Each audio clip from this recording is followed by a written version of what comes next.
জিবরাইল শোনো নাম আশিক রে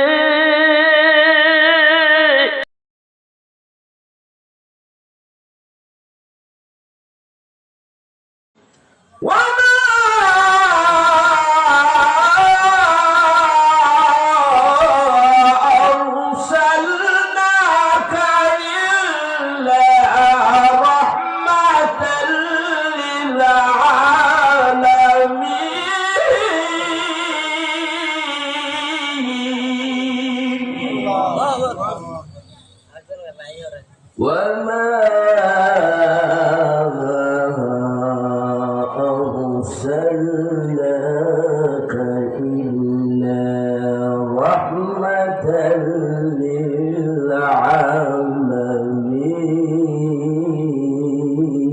للعالمين إن الله وملائكته يصلون على النبي يا أيها الذين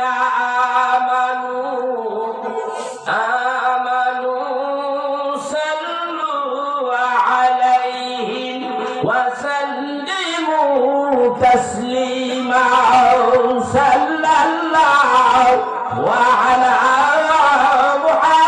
محمد صلى الله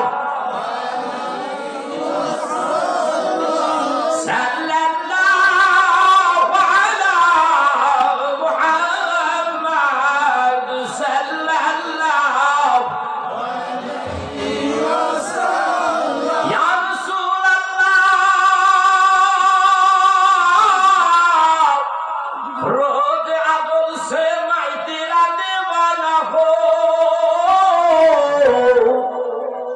یا رسول اللہ روز عدل سے میں تیرا دیوانہ ہو مجدائے لا تکنا تو سے میں تیرا دیوانہ ہو صلی اللہ وعلى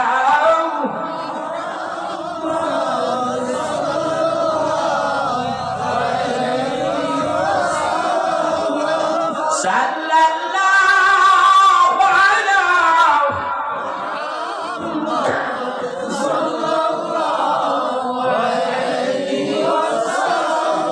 شاهد جملة مرسلين صدر بدر كائنات شاهد جملة مرسلين صدر بدر كائنات نور چشم انبیاء ہو میں تیرا دیوانہ ہو صلی اللہ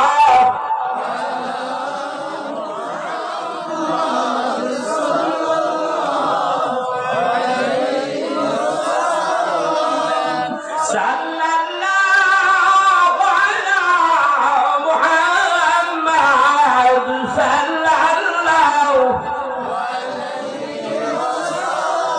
تم شفیع المجنبین رحمة للعالمین تم شفیع المجنبین رحمة للعالمین ساقی کوثر تمہیں ہی ہو میں تیرا دیوانہ ہو صلی اللہ وعلی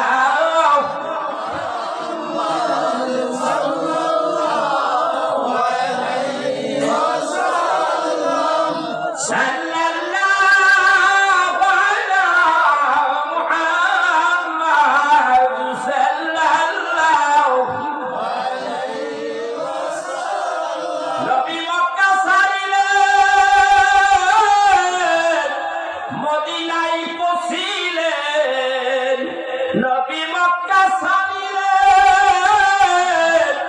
মদিনায় পৌঁছিলেন ঘরে ঘরে জানাইলেন মাবুদের নাম সাল্লাল্লাহু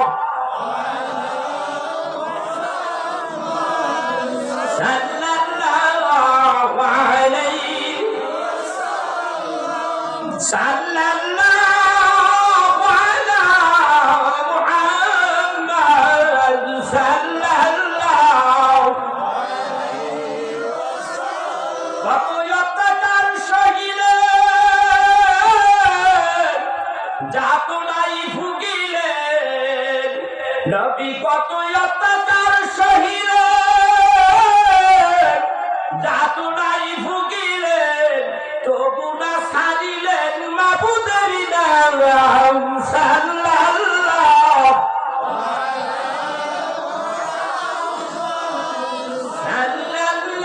আল্লাহ চাইলে নবী চাইতে চাই না। যারা পীরের দাওয়াত দেয়, ইসলামের দাওয়াত দেয়, সুন্নিয়াতের দাওয়াত দেয়, এই সমস্ত ওলি আব্দাল কুতুব আমরা চাই কি চাই না?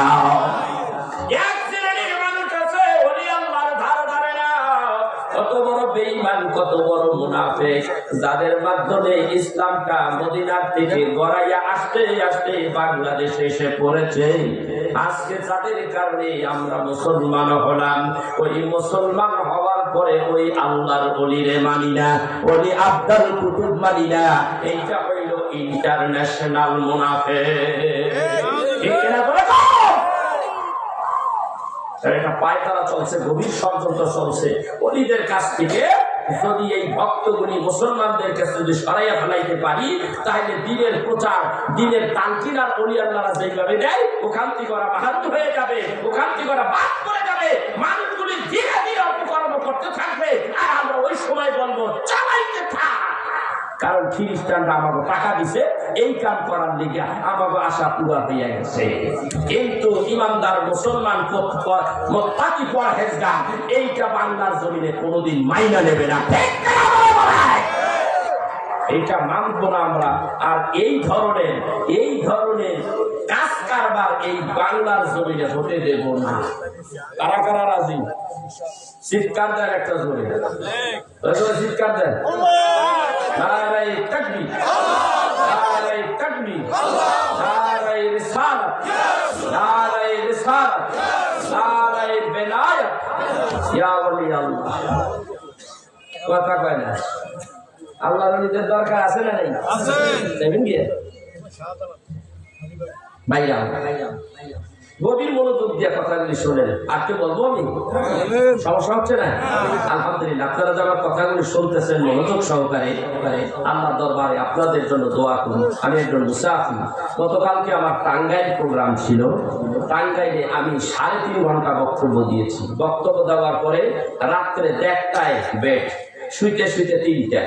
এরপরে বুঝেন তো দেখি সকালে ফজর করিয়া দিছি দৌড়। ঢাকায় যে জ্যাম, ওই জ্যাম আমার তাড়াতাড়ি কিভাবে আমার ওই জ্যাম ওভারটেক করা যায়, কিন্তু পারতে পারি নাই। তারপর সময় হাতে নিয়ে যে জ্যামটা যত সময় লাগুক যেন আমি কুমিল্লা নাঙ্গলকোটে জানি পৌঁছতে পারি, সেই জন্য আল্লাহ কি মেহেরবানি, জ্যাম ছিল না, খুব একটা জ্যাম ছিল না, খুব সুন্দর মতো আসতে পেরেছি। কিন্তু ঘুমের কাম শেষ।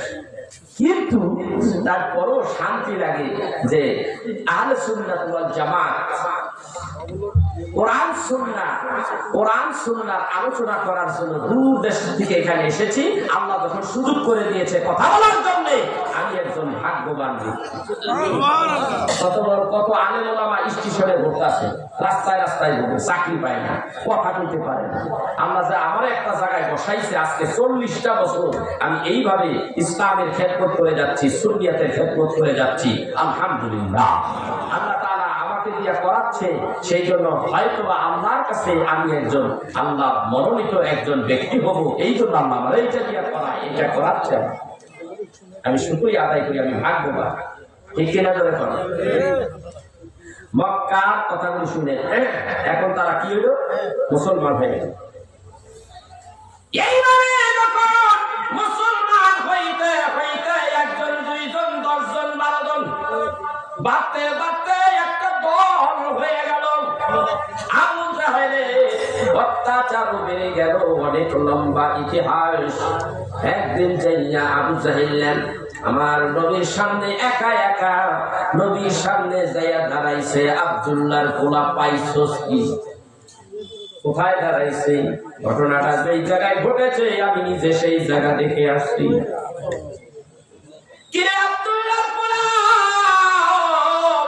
শত শত বছর ধরে আমার দেশে এইভাবেই দেবী পূজা করতেছে মানুষেরা। সুন্দর আছিল, ভালোই আছিল, তুমি আবার কোন ধর্ম নিয়ে আসলা? তোমার কারণে আমাদের ধর্ম বেইজ্জতি হচ্ছে। এই কথা বলিয়া পাথর একটা লইয়া নবীর মাথা কেটে রক্তগুলি টপ টপ করে পড়া শুরু করে দিয়েছে।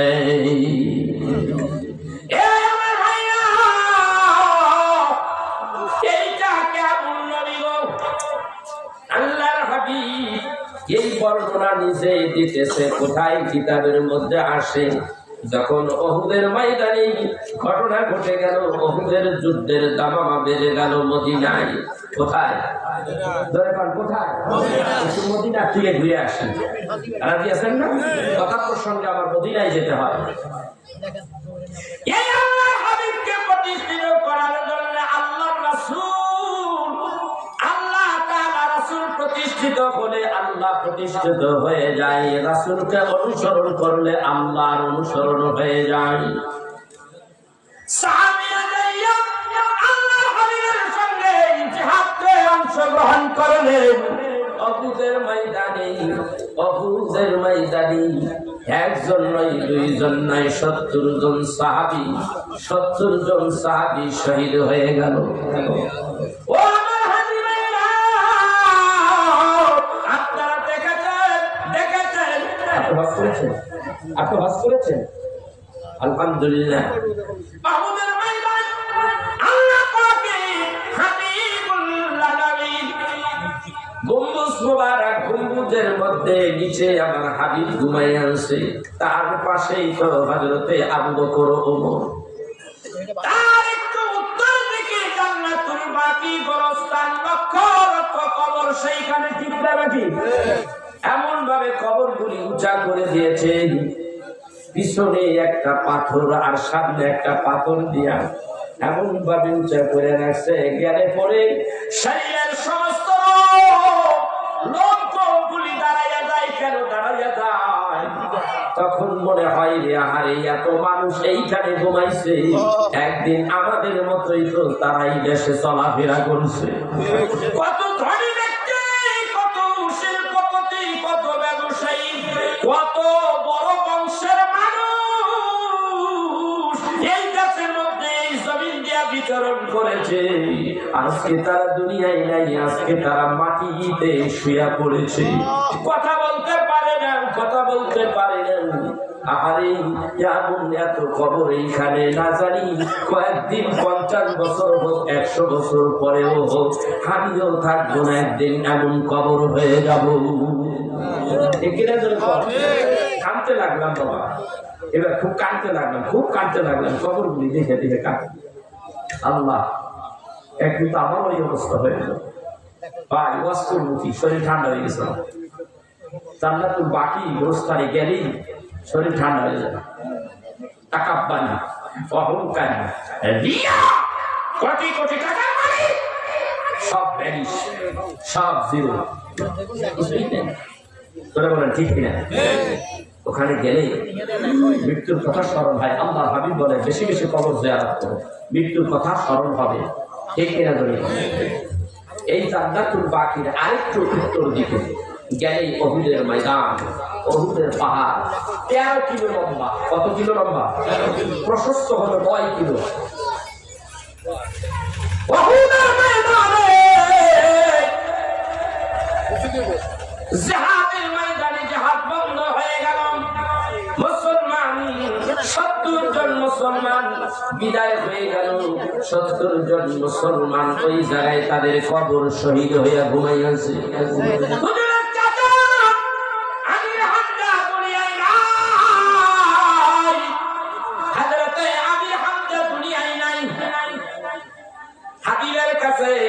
সবাই বলতেছে ইয়া রাসূলুল্লাহ, ইয়া হাবিবাল্লাহ, আজকে উহুদের ময়দানে বন্ধু আপনার ডাকে সাড়া দিতে এসে একজন নয়, দুইজন নয়, উহুদের ময়দানে ৭০ জন সাহাবী আমরা হারিয়ে ফেলেছি, তারা শহীদ হয়ে গেছে।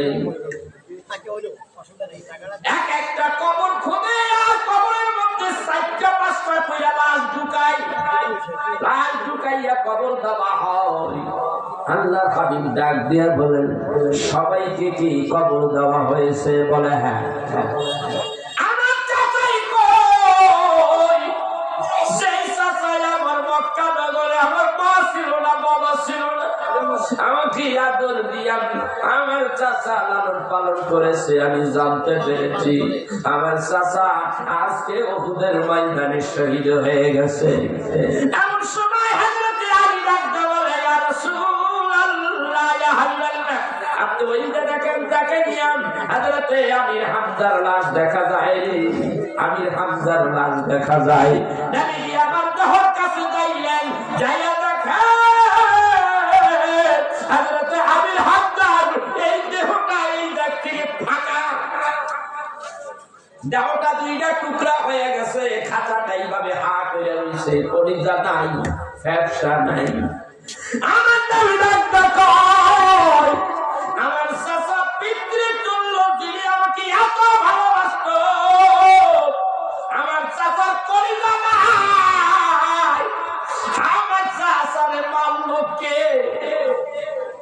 এমন সময় একজন আইসা ডাক দেখো, ইয়া রাসূলুল্লাহ, ইয়া হাবিবাল্লাহ, আপনার চাচারে মারছে এমন একজন ব্যক্তি, তার নাম হইল ওয়াসি।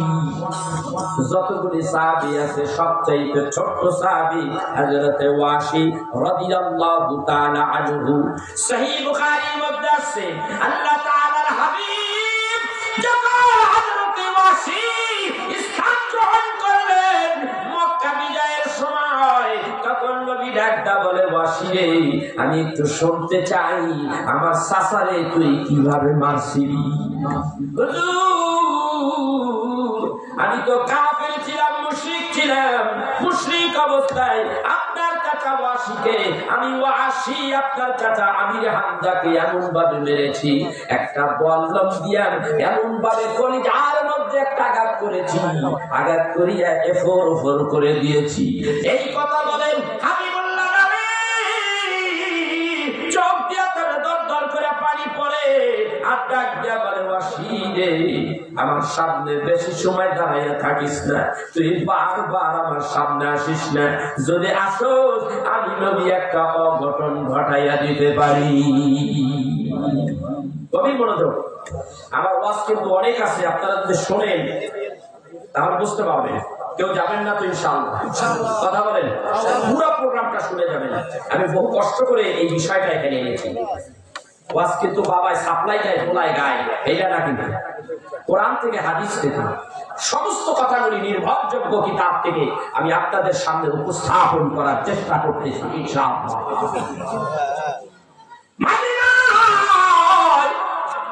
আমি হাবিবুল্লাহ নবী বলে, এই জন্যই তো আমি আমার চাচা এই দেহটায় দেখেছি এইভাবে হা করে আছে। বল তারপরে কি হয়েছে? ইয়া রাসূলুল্লাহ, ইয়া হাবিবাল্লাহ, আমি শুধু বল্লম দিয়ে আঘাত করে তারে মেরেছি, কিন্তু হিন্দা নামের এক মহিলা এসেন হযরতে আপনার চাচা হযরতে আমির হামজার দেহটারে চিরে ভেতর থেকে কলিজাটারে বের করিয়াও সে বের করিয়া চিবাইছে আর চাবাইছে, চাবাইছে চাবাইছে আর চিবাইছে। আপনার চাচা এইভাবে এত কষ্ট দিয়েছে। সবাইকে যখন মাটি দিয়া উহুদের পাদদেশে, উহুদের পাহাড়ের পাদদেশে তোমরা মাটি দিলাম, আমার চাচারে এইখানে আমি রাখবো না, আমার চাচারে আমার সঙ্গে লইয়া লও। আরে কত কষ্টের ধর্ম, গভীর মনোযোগ। আমার চাচা, আমি আমার চাচারে মদিনায় রাখবো, উহুদের পাহাড়ের কাছে রাখবো না, আমার চাচারে আমি মদিনায় রাখবো, কেননা আমি মদিনায় শুভ, আমার পাশে আমার চাচারে রাখবো। তাই বলিয়াম হযরতে আলী হামজার দেহটাকে সন্দেহ করে সাহাবীরা নিয়ে আসতেছে, আল্লাহর হাবিব আগে আগে, সাহাবীরা পিছে পিছে। তাফসীরের কিতাবের মধ্যে আসে হযরতে আলী হামজারে যখন নিয়ে আসতেছে, রাসূল সামনে দিয়া হাইটা হাইটা যায়, সাহাবীরা ডাকতে বলে, ইয়া রাসূলুল্লাহ, ইয়া হাবিবাল্লাহ, পিছনের দিকে তাকান গো নবীজি, পিছনের দিকে তাকান। নবী ডাকতে বলেন, এরে সাহাবীরা কি হয়েছে? আমার নবীকে সাহাবীরা ডাকতে বলে, ইয়া রাসূলুল্লাহ, ইয়া হাবিবাল্লাহ, ওই যে দেখেন আমির হামজাকে আমরা যখন মদিনার দিকে উত্তর দিক থেকে দক্ষিণ দিক দিকে নিয়ে আসতেছি, মদিনার দিকে যখন নিয়ে আসতেছি, আপনি চাইয়া দেখেন ওহুদের পাহাড়টা আমাদের সঙ্গে আসতেছে। ওহুদের পাহাড়টা আমাদের সঙ্গে সঙ্গে আসতেছে। জি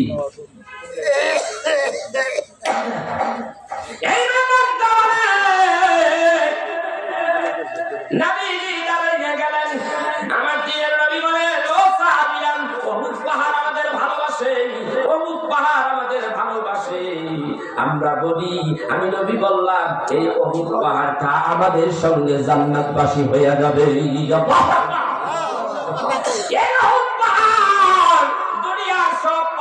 ধ্বংস হয়ে যাবে, সবকিছু ধ্বংস হয়ে যাবে, ওহুদ পাহাড় ধ্বংস হবে না।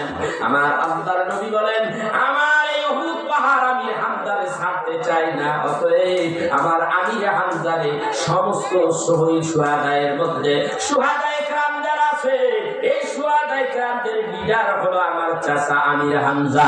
তোরা জানিস না আমার চাচা আমির হামজা আমার জন্য কি করেছে? ওইটা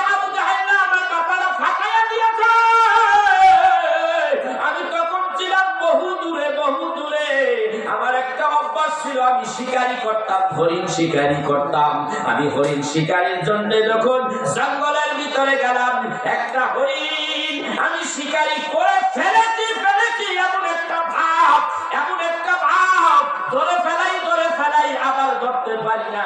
লাভ দিয়া কয়েকটা লাভ দিয়া হরিণ যখন একটু দূরে চলে গেছে, দূরে যাইয়া আমিও ক্লান্ত হইয়া দাঁড়িয়ে গেলাম। হরিণ আমার দিকে তাকাইয়া ডাকতে বলে, আমাকে আজকে শিকারি করতে পারলা না, আগামীকালকে করতে পারবা, একদিন না একদিন আমারে শিকারি করতে পারবা, কিন্তু জলদি করে মক্কায় যাও। মক্কার খবর তুমি জানো না, আল্লাহর হাবিবের কপালটা ফাটাইয়া দিয়েছে আবু জাহেল।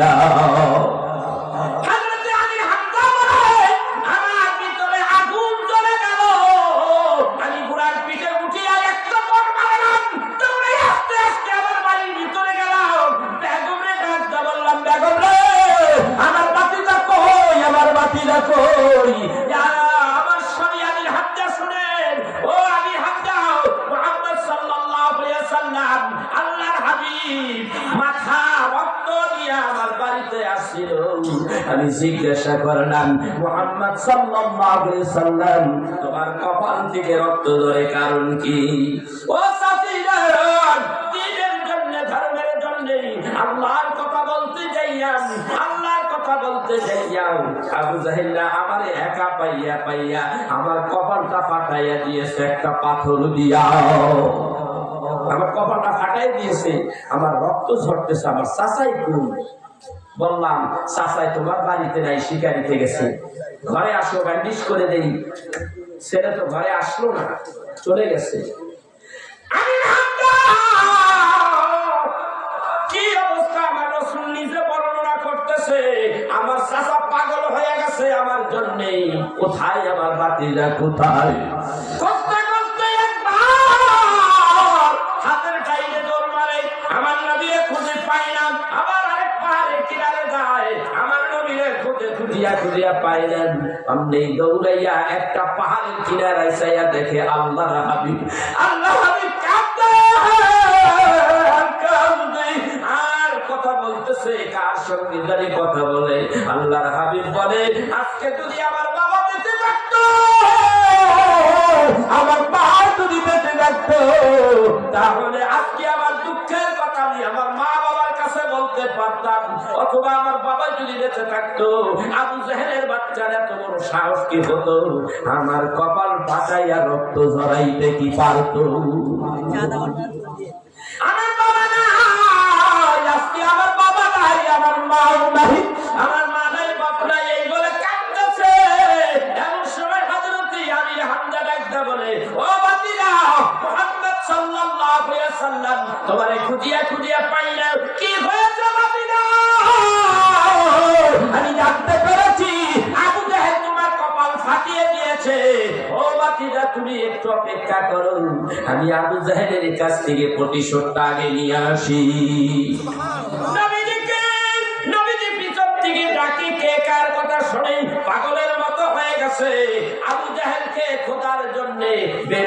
গেছে কোথায় আবু জাহেল। প্রতিমধ্যে একজনের সাথে দেখা হয়, তুমি কি জানো আবু জাহেল এখন কোথায় আছে? ওই বেটা জানে কিন্তু কয় না। কারণ আমির হামজার গায়ের মধ্যে এত শক্তি, এত বলবান বীর। এইটা হলো ইসলামের বীর, ইসলামের মধ্যে মুজাহিদ। এই ব্যক্তির অবস্থা দেখে কয় এমন ভাবে খেপছে আজকে, এমন ভাবে জিদ উঠে গেছে। আমির হামজা বুঝি আবু জাহেলরে পাইলে, আমাদের লিডারে পাইলে শেষ করে দেবে। কিছু পায় না, আরেকটু দৌড় মারলেন, আরেকটারে পাইছে। এইবার ওইটারে ডাক দেখো, তরে খাইছি, জলদি কর, তোর কাছে খবর আছে মোহাম্মদ। আবু জাহেল কই, যাও বাইতুল্লাহ শরীফের কিনারে আমি দেখে আসছি। আবু জাহেল কথা কইতে আছে, কয়জন রে লইয়া দৌড়াইয়া হযরতে আমির হামজা চলে গেলেন। আমির হামজা যাইয়া দৌড়ে যাইতে কাবা বাইতুল্লাহর কিনারে আবু জাহেল আড্ডা মারতেছে, ডাক দিয়া দাঁড়ায় গেছে। আবু জাহেল ভয় পাইয়া গেছে। আবু জাহেল চাইয়া দেখি এমন ভাবে আগুনের মতো গরম, চোখ দুইটা একেবারে আগুনের গোলার মতো। কিরে আমির হামজা, কি হয়েছে, কি ব্যাপার? আমির হামজা ডাক দেখো, আমি তোরেই খুঁজতেছি, আমার ভাতিজার মাথা কেন ফাটাইছস? কোন প্রশ্ন তোরে করব না। আমার ভাতিজার মাথা ফাটাইছস, আমি তোরে আস্ত রাখবো না। নাঙ্গা তরবারির ধারা দিয়া এত জোরে আঘাত করেছে, মাথায় লেগেছে, রক্তগুলি টপ টপ করে পড়তেছে। আর হুঁশিয়ার করে ডেকে বলে, আর জানি দেখি না আমার ভাতিজার ওদিকে তুই চোখ তুইলা তাকাবি। আমি জানি জীবনে তোরে দেখি না, ওয়ার্নিং দিয়ে গেলাম। তুই কি ভাবছস আমার ভাতিজার কেউ নাই, মা নাই, বাপ নাই, এই মক্কায় কেউ নাই রে, কেউ নাই। তুই মনে রাখিস, আজকের থেকে আমি মুহাম্মদ সাল্লাল্লাহু আলাইহি ওয়াসাল্লামের গার্ডিয়ান হয়ে গেলাম, আমি তার অভিভাবক হয়ে গেলাম। আজকের থেকে কথা বললে একটু হুঁশিয়ার হয়ে কথা বলি। এই কথা বলে ফিরে আসলে আমার নবীর কাছে ঈসা বলে, ইয়া হাবিবাল্লাহ, ইয়া রাসূলুল্লাহ, শুনেন গো নবী, আমি আবু জাহেলের মাথা ফাটাইয়া দিছি, আপনি খুশি হইছেন নি?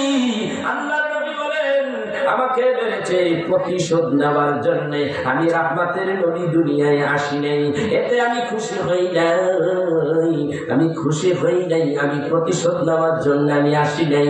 দুনিয়ার মানুষ আমাকে মারে, পাথর মারে, রক্ত ঝরাই, তার জন্য কি আমি প্রতিশোধ নিতে পারি? কেন নেব না?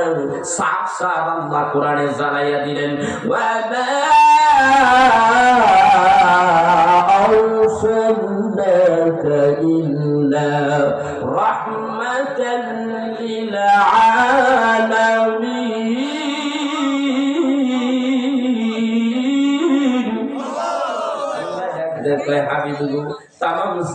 তামাম জাহানের জন্য, সমস্ত জগৎ সমূহের জন্য আপনার রহমত বানাইছি।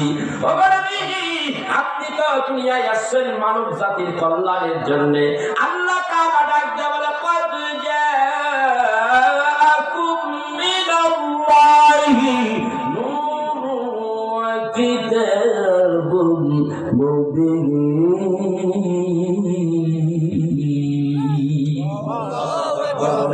ওই বইটা আমার দেন। এ আমার ভাইরা, ওই নবীজির উম্মত আমরা কি ভাগ্যবান কিনা?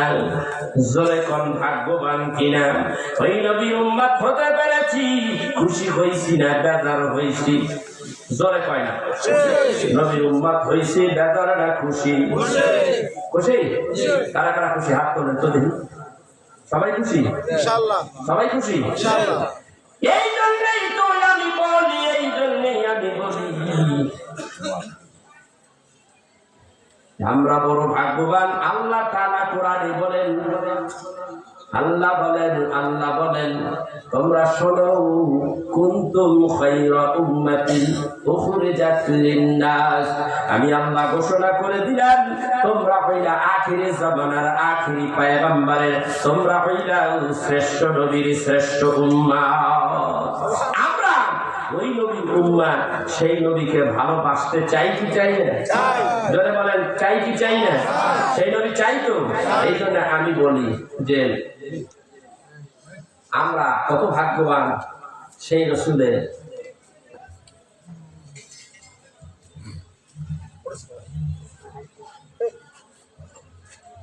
আমি একটা নাই, দুইটা নাই, অনেকগুলি বছর আমি মদিনায় বসে বানিয়েছি। ততটা কই গেল? একটু জিকির করে লা ইলাহা ইল্লাল্লাহ, লা ইলাহা ইল্লাল্লাহ, জোরে লা ইলাহা ইল্লাল্লাহ, লা ইলাহা ইল্লাল্লাহ, নেই কাবু নেই আল্লাহ সারা, লা ইলাহা জোরে জোরে লা ইলাহা লা ইলাহা ইল্লাল্লাহু মুহাম্মাদুর রাসূলুল্লাহ। আল্লাহ আল্লাহ আল্লাহ আল্লাহ আল্লাহ আল্লাহ, জয় আল্লাহ আল্লাহ আল্লাহ আল্লাহ আল্লাহ আল্লাহ আল্লাহ আল্লাহ আল্লাহ আল্লাহ আল্লাহ আল্লাহ আল্লাহ।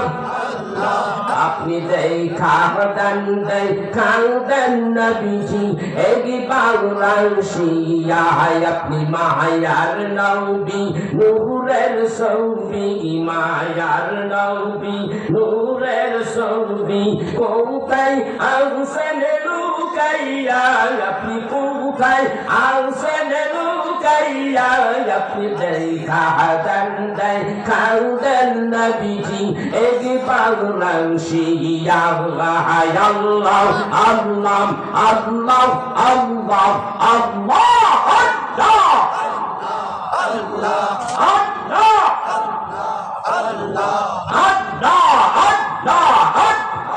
আপনার দেখাও পাইলে গো নবীজি, আপনার দেখাও পাইলে গো নবীজি, দৌসক হাগরাম যাই হইয়া, হারে দৌসক হাগরাম যাই হইয়া, আপনি দেখাও দেন নবীজি একবার আসিয়া, আপনি মায়ার নবী নূরের ছবি, মায়ার নবী নূরের ছবি, কোথায় আছেন লুকাইয়া, আপনি কোথায় আছেন লুকাইয়া, আপনি দেখা দেন নবীজি একবার আসিয়া। আল্লাহ আল্লাহ আল্লাহ আল্লাহ আল্লাহ আল্লাহ আল্লাহ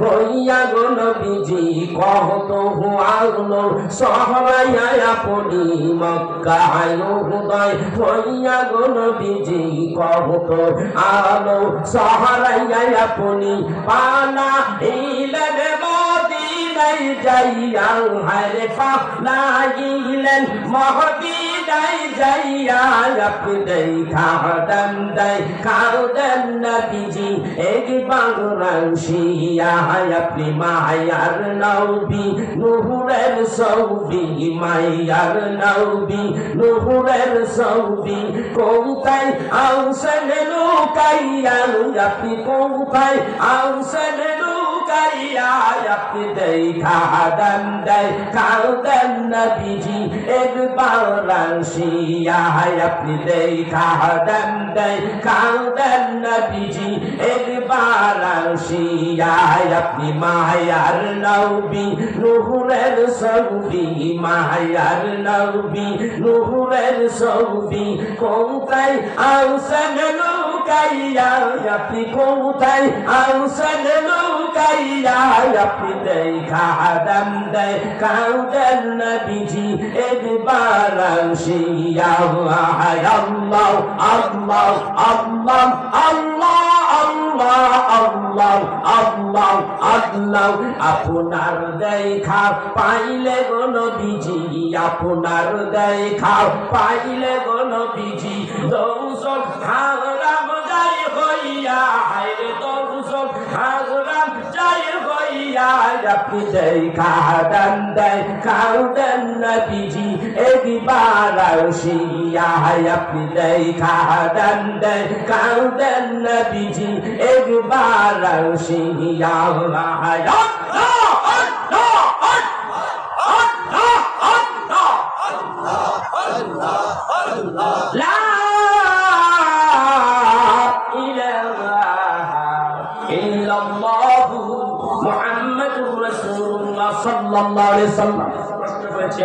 নবীজিকে পাইছি আমরা ভাগ্যবান কিনা কথা কয় না সবাই ভাগ্যবান এই জন্য আমি একটা গজল কই আমি ধন্য গো রাসূল তোমাকে পেয়ে বলেন আমি ধন্য গো রাসূল তোমাকে পেয়ে আমি আরো ধন্য হলাম তোমার উম্মত হয়ে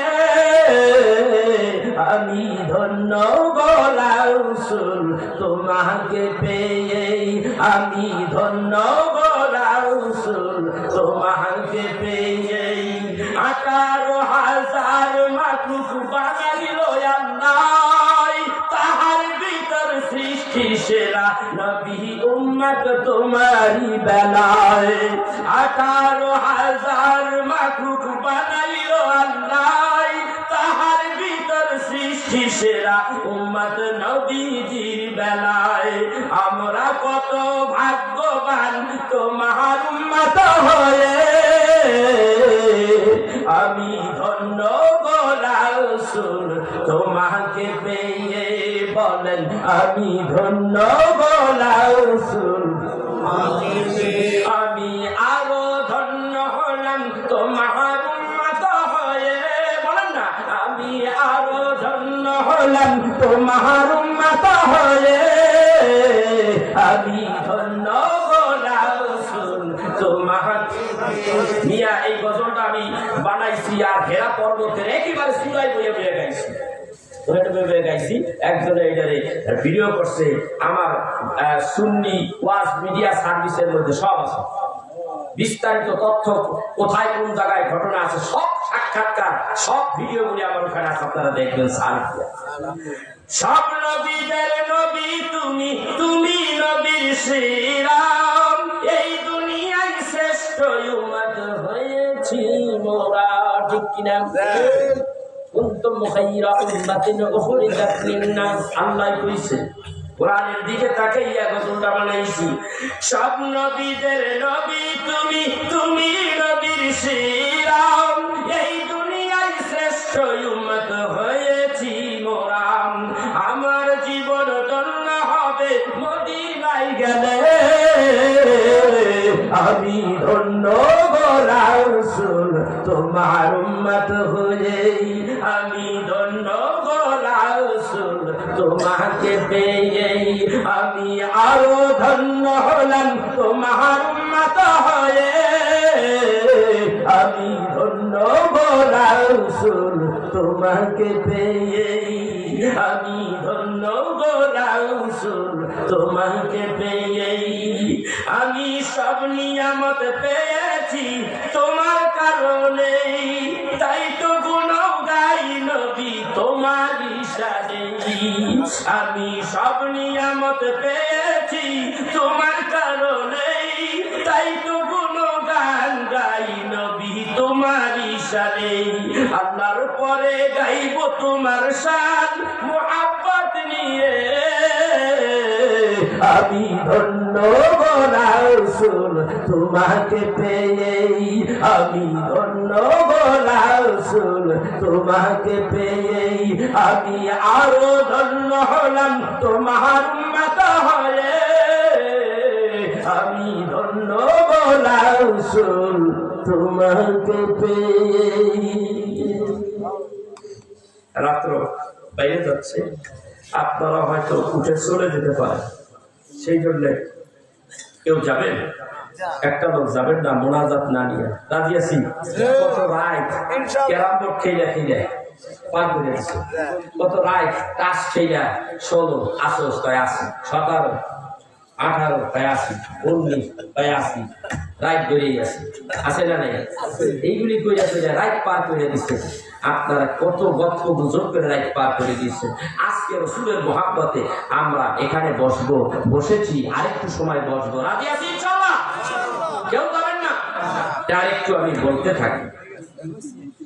আল্লাহ পাকের নবী এই দাবির জবাব দেন, আবু জাহেলের কাছে ভালো লাগে না। সেই জন্যই আবু জাহেল বলেন, চাচা যান, আজকে তোমার একটা জায়গায় লইয়া যাবো। নবীরে ধরছে হাত, তার ধরতে খুব সহজ, কারণ এই যে বাড়ি নবীর, ওই যে বাড়ি, আর এই যে লোনার বাড়ি, কিছু হইলেই নবীর উপরে কার পূজা দিবে।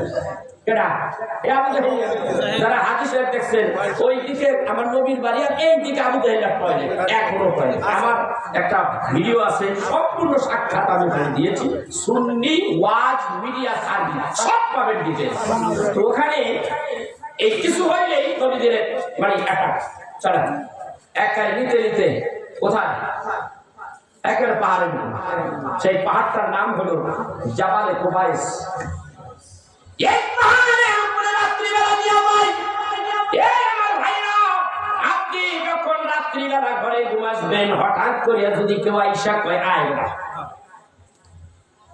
কেমন করবো অবস্থা? করুন কথা বলেন, ভিতরে কি হয়েছে ভাই, কেমন টাইম লেগে যেতেছে? আমার রাসূলকে শান্তিতে ঘুমাইতে দেয় নাই এই আবু জাহেলের বাচ্চায়।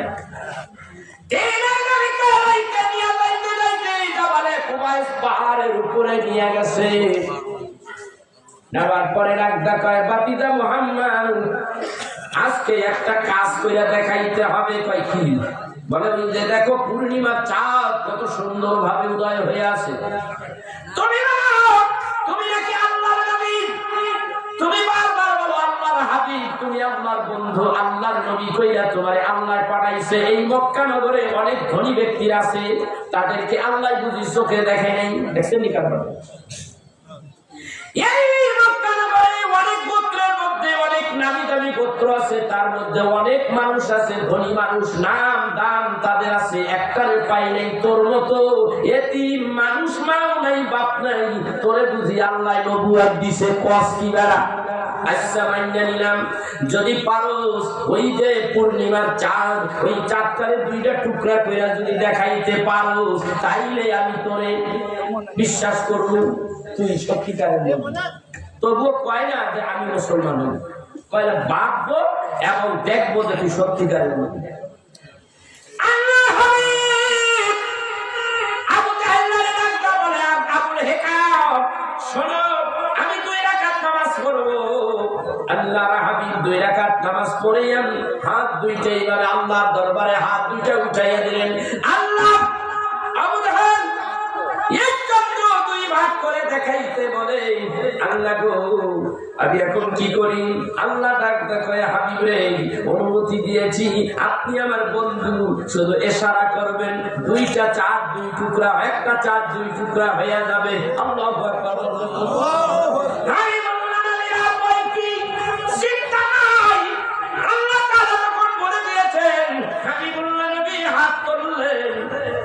তাফসীরের কিতাবে আসে, এই আমার ভাইয়া, একটা সূরার নাম হলো সূরাতুল কামার, আছে না নাই?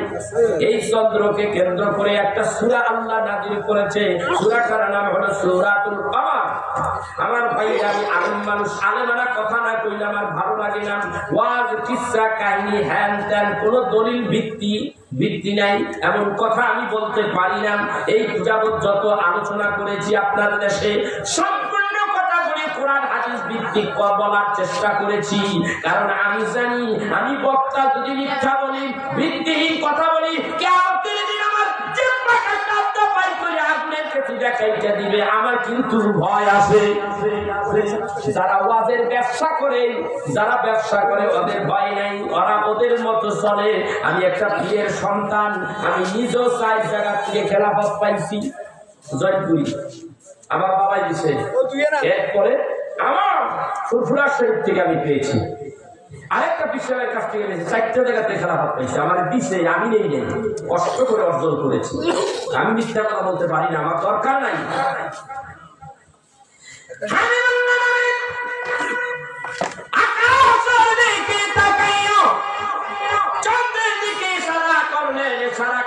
চন্দ্রটা 2টা ভাগ হইয়া আসতে করিয়ান।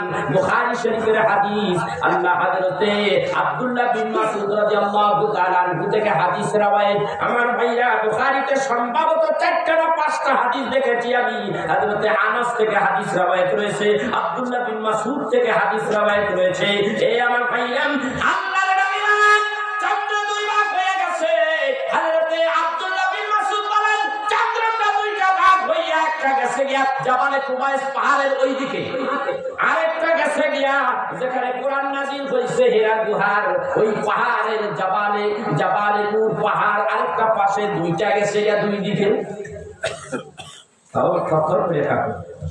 এর বাস্তব প্রমাণ আজকের বিজ্ঞান পাইছে 1986 অথবা 87 সালে নীল আর্মস্ট্রং যখন চন্দ্রে ভ্রমণ করেছে, তিনি সর্বপ্রথম যাইয়া দেখে চন্দ্রের মধ্যে মাঝখানে দাগ। এইটা কেমন করে সম্ভব? তিনি এইবার মুসলমানের নবী, তিনি জানতে পারলেন ইতিহাস, মুসলমানের নবী চন্দ্র 2 ভাগ করেছে, আজও চন্দ্রটা ওই জায়গায় ফাটলের দাগ লাগিয়া রয়েছে। নীল আর্মস্ট্রং ডাক দিয়া কয়, এইটা যদি এরকমই হয়, মুহাম্মদ সাল্লাল্লাহু আলাইহি ওয়াসাল্লাম চন্দ্রটাই 2টা ভাগ করেছে, যার বাস্তব প্রমাণ আমি চন্দ্রে যাইয়া দেখে আসছি, চাঁদে যাইয়া দেখে আসছি। আর দেরি করবো না, নীল আর্মস্ট্রং নিজে বলেন, আমি কলেমা পড়ে মুসলমান হইয়া গেলাম। আমি কলেমা পড়লাম লা ইলাহা ইল্লাল্লাহু মুহাম্মাদুর রাসূলুল্লাহ সাল্লাল্লাহু আলাইহি ওয়াসাল্লাম। এই তো একটা প্রমাণ। আরেকটা হলো বুখারীতে আছে, কোরআনে আছে। এই আমার ভাইরাম, এইবার আবু জাহেল ডাক দেখো সাসা ট্যাক্সবি বলে চন্দ্রটা 2 এবার 1 করো, 1 করে দেওয়া হলো। এইবার ডাক দিয়া কয়, সাসা গো এইবার তুমি বলো তোমার কাজ মতে আমি কাজ করতে পারছি নি? বলে হ, তাইলে তুমি আমাকে বলো আমি সত্যিকারের নবী কিনা? বলে এটা সকালে হবে। এই ডিসিশনটা সকালে দেবো। কখন দিবে? হারাম সাদা নগদ কাম, ওর কাম বাকি, আমার নবীর কাম কি নগদ বাকি। ও দেখলো চোখের সামনে 2টা ভাগ হয়ে গেছে, কয় এখন না সকালে এটার ফয়সালা হবে। চিন্তা করছেননি কে ফয়সালা হবে? আমাদের দলের লোকেরা বিভিন্ন জায়গায় গেছে, তারা তেলাওয়াত করার জন্য, ব্যবসা করার জন্য। এই মানুষগুলি সকালে আসবে আমি জানতে পেরেছি। ওদেরকে জিজ্ঞাসা করব, রাত্রিবেলা তোমরা আকাশে কিছু দেখছো নি? ঠিক সকালবেলা আসলো, ওই মানুষগুলি আসলেন, তাদেরকে জিজ্ঞাসা করা হলো রাত্রিবেলা তোমরা কিছু দেখছো নি? বলে আশ্চর্য ব্যাপার, দেখেছি। কিছু সময়ের জন্য আমরা দেখেছি চন্দ্র কেমনে দাঁড়িয়ে হারাইয়া গেছে, আকাশ থেকে চন্দ্র হারিয়ে গিয়েছিল, আমরা দেখতে পেয়েছি। আরেক কাফেলার লোক কয়, এইটা কি তুমি দেখো নাই? চন্দ্রটা 2টা ভাগ হইয়া 2 দিকে যাইতেছে, কিছু সময়ের জন্য আকাশে চন্দ্র ছিল না।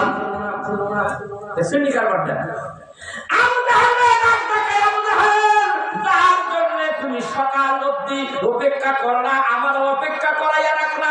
এইবার বলো এই মানুষগুলো সত্য বলেছে কিনা?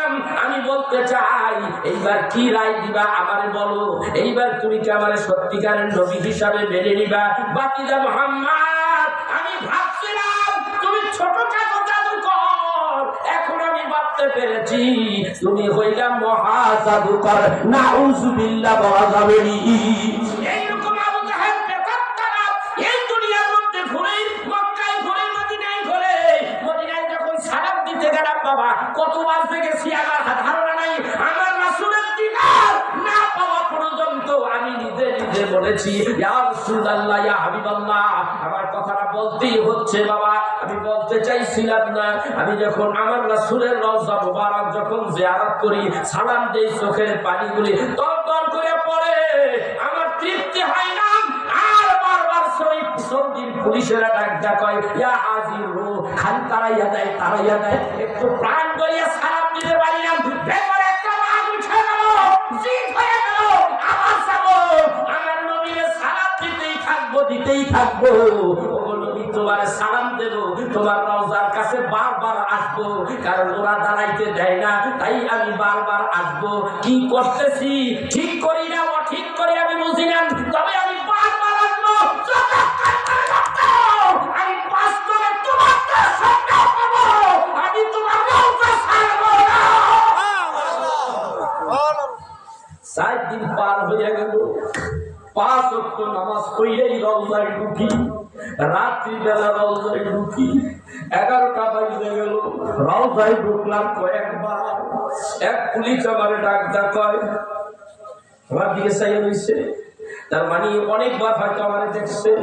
আমি ওর সাওয়াব তো আক্কাও করি না, আমি নবীজির সালাম দেই, আসসালাতু ওয়াসসালামু আলাইকা ইয়া রাসূলুল্লাহ, আসসালাতু ওয়াসসালামু আলাইকা ইয়া হাবিবাল্লাহ, আসসালাতু ওয়াসসালামু আলাইকা ইয়া শাফিয়াল মুজরিমিন, আসসালাতু ওয়াসসালামু আলাইকা ইয়া রাহমাতাল লিল আলামিন। ওগো নবী, তুমি বলেছো মান দাআ কাবরি ওয়াজাবাত লাহু শাফাআতি, তুমি বলেছো তোমাকে তোমার রওজা জিয়ারত করলে তোমার সুপারিশ ওয়াজিব হয়ে যাবে। ও নবী, তোমার জিয়ারত করেছি আমি, আমার সুপারিশ লাগবে কি লাগবে না আমি চাই না, আমি কিছু চাই না, তোমার চাই। একটিবারে দেখা দাও, তৃপ্তি হয় না, আবার বাইর করে দিল।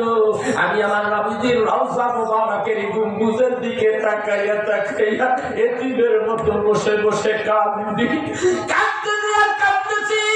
প্রায় ঘন্টা খালি পার হয়ে গেছে, আমি চক্ষু খুলি না। এই মধ্যে আল্লাহর হাবিব দেখতে কই, নূর সাহেব বড় কষ্ট করতেছেন, আমি দেখেছি আপনি বড় কষ্ট করতেছেন আমারে দেখার জন্য। আমি কয়েকবার বলে গেলাম ইয়া রাসূলুল্লাহ ইয়া হাবিবাল্লাহ, তুমি সাক্ষী, আজকে 40 বছর ওয়াজ করি, আমি সব সময় ওয়াজের মধ্যে দুরুদের প্রাধান্য বেশি দিয়া থাকি, তোমার বিরাট দুরুদ আমি বেশি ভালোবাসি। ইয়া রাসূলুল্লাহ, তোমার সালাম না দিলে আমার তৃপ্তি হয় না। ইয়া রাসূলুল্লাহ, যেই মজলিসের মধ্যে সালাম দেই, আমি সালাম না দেওয়া পর্যন্ত আমার তৃপ্তি হয় না। এমন মজলিস আছে আমি সালাম দিতে যাইয়া, তুমি সাক্ষী, কত ওয়াহাবী গোষ্ঠীরা আমারে গুলি কইরা মাইরা ফালাইতে চাইছিল, কত জায়গায় আমারে অ্যাটাক করেছে এই সালামের কারণে। হুজুর ওয়াজ ভালো লাগে, আপনার ওয়াজ চমৎকার, একটা কারণ আপনার ভালো লাগে না, সেইটা হলো আপনি যখন নবীরে দাঁড়াইয়া সালাম দেন, এইটা হইল বেদাত। ইয়া রাসূলুল্লাহ ইয়া হাবিবাল্লাহ, মানুষের মধ্যে তোমার সালাম দিতে যাইয়া আমি কত অপমানিত হয়েছি, তবু আমি তোমার সালাম ছাড়ি নাই, কেউ ছাড়ি নাই। কেন দেখা দিবে না গো নবী, কেন দেখা দিবে না। এমন সময় চোখের মধ্যে যখন আমার চোখ বন্ধ করে রাখছি, এমন সময় ডাকতে কই, ও নূরি সাহেব বিচলিত হবেন না, আমি এসে গেছি। আপনার দাওয়াত দিলাম, আপনি আবার মদিনায় আইসে। আমার ভাই, আমার বন্ধুরা, আমি কাঁদতে লাগলো আর বুঝতে লাগলো, আমার জীবন ধন্য হয়ে গেছে, নবীজিকে কেউ দেখতে পারে না, কত মানুষের কপালে জুটে না, চোখের পানি বেলায় কাঁদছি। তাই আমার দয়াল নবী দিদার পাইয়া গেছি। আমি বহুদূর হাইটা আমার হোটেলটা বহু দূরে পড়েছিল, কারণ মক্কা মদিনার অবস্থা এখন ভালো না, প্রায় হোটেলগুলি ভাঙ্গিয়া ফেলাইতেছে নতুন হোটেল করার জন্য। আমি বহু দূরে হোটেল পাইছি, শুধু হাতি আর অন্ধকার, রাত্রি গভীর, তখন 12টা 12:30 বাজে, আমি কাঁদতেছি, কান্না বন্ধ